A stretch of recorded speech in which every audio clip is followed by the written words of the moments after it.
बातमी लाडकी बहीण योजनेसंदर्भात सभागृहामध्ये चर्चा पार पडली। बोगस लाभार्थ्यांवर कारवाई करणार असं मंत्री अदिती तटकरे यांनी म्हटलंय। तर लाडक्या बहिणींना 2100 रुपये कधी देणार असा सवाल जयंत पाटलांनी उपस्थित केला। यावर उपमुख्यमंत्री एकनाथ शिंदे यांनी लाडक्या बहिणींना 2100 रुपये वेळेवर देणार, आचारसंहिता लागण्याआधी पैसे खात्यात जमा झालेले आहेत आणि लाडक्या बहिणींनी तुमच्या टांगा हा पलटी केलेला आहे असं म्हणत विरोधकांवर हल्लाबोल केलाय। जी काही रिकव्हरीची प्रक्रिया आहे, ज्या सरकारी कर्मचाऱ्यांनी त्या ठिकाणी लाभ घेतलेला आहे ती 2 महिन्याच्या आत पूर्ण केली जाईल।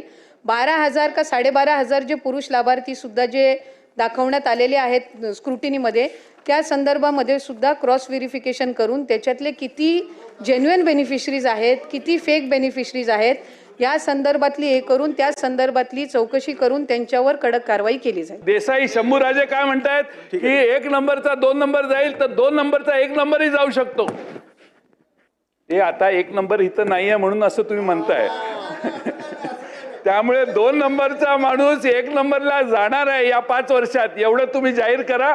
आमचं काही म्हणणं नाही। अजून डबल 1500चा 2100, हा शेवटचा प्रश्न, 1500चा रक्कम 2100 कधी करणार हे आम्हाला जाहीर करा। आदितीने जे उत्तर दिलं आमच्या मंत्री महोदयांनी अतिशय स्पेसिफिक प्रश्नांना उत्तर दिले आणि तुम्हाला सांगतो कुठल्याही परिस्थितीमध्ये लाडकी बहीण योजना तुम्हाला वाटतं कमी होईल, बंद होईल, मी सांगतो तुम्हाला लाडकी बहीण योजना कधीही बंद होणार नाही आणि सांगतो तुम्हाला, तुम्ही 2100 रुपये बोलले, योग्य वेळी आम्ही जे जे बोललोय ते सगळं पूर्ण करणार ना, कारण लाडक्या बहिणींमुळे तुम्ही जे नाही लाडक्या तुम्ही खोडा घालायला प्रयत्न केला की नाही, लाडक्या बहिणीने चांगला जोडा दाखवला की नाही।